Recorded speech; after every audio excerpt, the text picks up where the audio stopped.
Assalamualaikum warahmatullahi wabarakatuh. Kami dari kelompok 1 akan memaparkan makalah yang berjudul Rumusan Masalah dan Variabel sebagai tugas mata kuliah penelitian pendidikan BGSD non-reguler semester 2, dosen pengampu Dr. Sri Mulyati MPD. BGSD non-reguler Prodi Pendidikan Guru Sekolah Dasar Fakultas Keguruan dan Ilmu Pendidikan Universitas Veteran Bank Nusantara Sukoharjo tahun akademik 2023-2024. Presentasi oleh kelompok 1 yang beranggotakan Wahyu Erika, Ridwan Nugroho, Anastasia Erban, Latifah Febri Nurlaili, dan Laras Widyawati. Baik, saya akan melanjutkan presentasi Mas Ridwan, yaitu tentang bab 1, pendahuluan. Yang pertama yang saya akan jelaskan yaitu latar belakang. Penelitian pada dasarnya adalah suatu kegiatan atau proses sistematik untuk memecahkan masalah yang dilakukan dengan menerapkan metode ilmiah. Tujuan dari semua usaha ilmiah adalah untuk menjelaskan, memprediksikan, dan mengontrol fenomena. Oleh karena itu, masalah penelitian sebagai dasar pada setiap penelitian sangat penting. Peneliti mengetahui kriteria apa saja yang baik dalam merumuskan masalah serta tahapan-tahapan selanjutnya. Dan yang selanjutnya yang saya akan jelaskan adalah rumusan masalah. Di sini ada 6 rumusan masalah. Yang pertama, apa pengertian masalah dan rumusan masalah? Dan yang kedua, bagaimana kriteria dalam merumuskan masalah? Yang ketiga, bagaimana cara merumuskan masalah? Dan yang keempat, bagaimana bentuk-bentuk rumusan masalah? Dan yang kelima, apa itu variabel dan jenis variabel? Dan yang terakhir, yaitu bagaimanakah contoh judul karya ilmiah? Tujuan penelitian. Di sini ada 6 tujuan penelitian. Yang pertama, untuk mengetahui dan memahami pengertian masalah dan rumusan masalah. Dan yang kedua, untuk mengetahui dan memahami kriteria dalam memutuskan masalah. Yang ketiga, untuk mengetahui dan memahami cara merumuskan masalah. Dan yang keempat, untuk mengetahui dan memahami bentuk-bentuk rumusan masalah penelitian. Kelima, untuk mengetahui dan memahami variabel dan jenis variabel. Dan yang terakhir, untuk mengetahui dan memahami contoh jenis karya ilmiah. Bab 2 pembahasan. Pengertian masalah. Menurut Punaji, masalah adalah keadaan atau kesenjangan antara harapan dan kenyataan. Masalah sebagai gap antara kebutuhan yang diinginkan dan kebutuhan yang ada. Sugiono mengemukakan masalah merupakan penyimpangan dari apa yang seharusnya dengan apa yang terjadi, penyimpangan antara teori dengan praktik, penyimpangan antara aturan dengan pelaksanaan. Rumusan masalah menurut ahli. 1. Surya Sumantri. Rumusan masalah yaitu upaya menyatakan secara tersurat pernyataan apa yang ingin kita cari jawabannya. 2. Sugiono. Rumusan masalah merupakan bentuk pernyataan yang dapat memandu peneliti untuk mengumpulkan data di lapangan. Ketiga, Moleong. Rumusan masalah adalah sebuah panduan pernyataan yang lebih spesifik terhadap ruang lingkup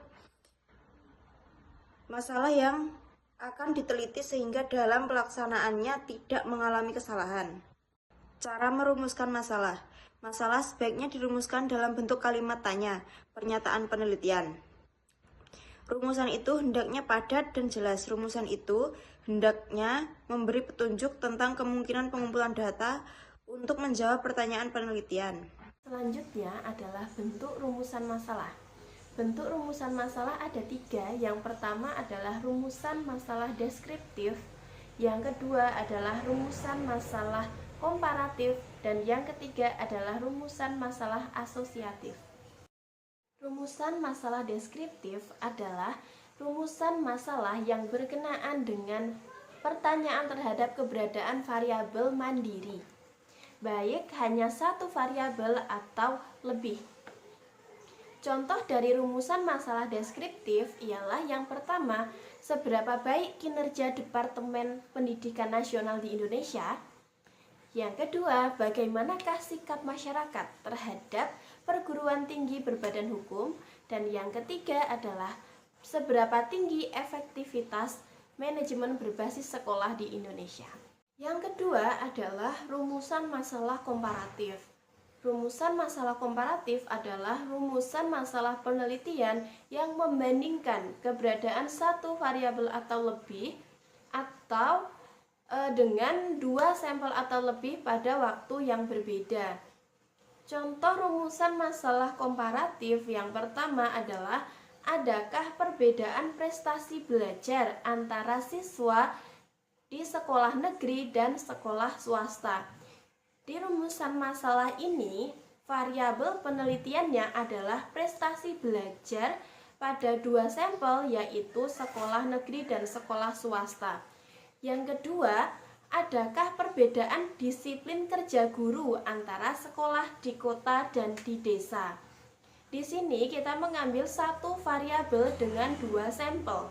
Yang ketiga adalah adakah perbedaan motivasi belajar dan hasil belajar antara siswa yang orang tuanya berprofesi sebagai guru, pegawai swasta, dan pedagang. Di sini kita mengambil dua variabel dan dengan tiga sampel. Untuk yang ketiga adalah rumusan masalah asosiatif. Rumusan masalah asosiatif adalah rumusan masalah penelitian yang bersifat menanyakan hubungan antara dua variabel atau lebih. Terdapat tiga bentuk hubungan, yaitu simetris, kausal, dan interaktif atau timbal balik. Selanjutnya adalah pengertian variabel menurut ahli. Yang pertama menurut Hedge dan Farhadi tahun 1981, yaitu di mana mendefinisikan variabel sebagai atribut seseorang atau objek yang mempunyai variasi antara satu orang dengan yang lainnya. Oke, kemudian menurut Kerlingan 1973 yang menyatakan bahwa variabel adalah konstruk atau sifat yang akan dipelajari, misalnya tingkat aspirasi, penghasilan, pendidikan, status sosial, jenis kelamin, golongan gaji, produktivitas kerja, dan lain-lain. Sedangkan menurut Sugiono, variabel penelitian adalah suatu atribut atau sifat atau nilai dari orang, objek atau kegiatan yang mempunyai variasi tertentu yang ditetapkan oleh peneliti untuk dipelajari dan ditarik kesimpulannya. Bentuk rumusan masalah. Di sini dibahas tentang hubungan antar variabel dan selanjutnya adalah variabel berdasarkan kuantifikasinya. Nah, untuk hubungan antar variabel ini membahas tentang variabel bebas, variabel terikat, variabel kontrol, variabel moderat, dan variabel intervening. Nah, untuk variabel bebas ini adalah jenis variabel yang menjadi penyebab adanya perubahan. Dan untuk variabel terikat adalah jenis variabel yang dipengaruhi oleh adanya perubahan variabel bebas. Nah, untuk variabel kontrol sendiri adalah variabel yang dikendalikan atau dikontrol oleh peneliti. Sedangkan variabel intervening adalah variabel penyela atau yang diletakkan antara variabel independen dan dependen. Dan untuk variabel moderat adalah variabel yang mempengaruhi, memperkuat atau memperlemah hubungan antar variabel independen dengan dependen. Nah, untuk variabel berdasarkan kuantifikasinya, ini terdapat variabel nominal atau data nominal, yaitu variabel yang ditetapkan berdasarkan kualifikasi atau penggolongannya. Nah, selanjutnya ada lagi variabel ordinat. di mana disusun berdasarkan jenjang atau urutan atau ranking. Nah, selanjutnya adalah variabel interval, yaitu variabel yang dihasilkan dari pengukuran yang di dalam pengukuran ini diasumsikan terdapat satu pengukuran yang sama. Dan selanjutnya adalah variabel rasio, yaitu di mana variabel mempunyai kategori dan memiliki standar yang pasti atau mutlak. Contoh penelitian kuantitatif dengan judul yang pertama, eksperimen pembelajaran matematika dengan strategi discovery learning dan problem based learning terhadap hasil belajar matematika ditinjau dari gaya kognitif peserta didik. Judul yang kedua adalah pengaruh media permainan ular tangga terhadap kemampuan berhitung siswa kelas 2 di SD Muhammadiyah 16 Karangasem, Surakarta. Sedangkan yang terakhir adalah efektivitas media puzzle pecahan dengan pendekatan saintifik ditinjau dari prestasi belajar matematika kelas 6 SD Negeri Keteguhan 1. Contoh penelitian kualitatif. Yang pertama adalah dengan judul Pengembangan Silabus Matematika Kurikulum Tingkat Satuan Pendidikan SD Muhammadiyah Kota Surakarta tahun 2007.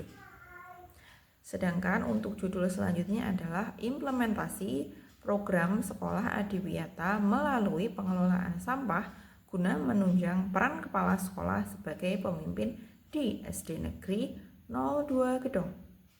Dan judul yang terakhir adalah internalisasi nilai karakter dalam janji pelajar Muhammadiyah di SD STKIP Muhammadiyah Bangka Belitung. Contoh penelitian tindakan kelas dengan judul yang pertama, peningkatan kemampuan penalaran peserta didik dalam pembelajaran matematika melalui strategi kooperatif tipe investigasi.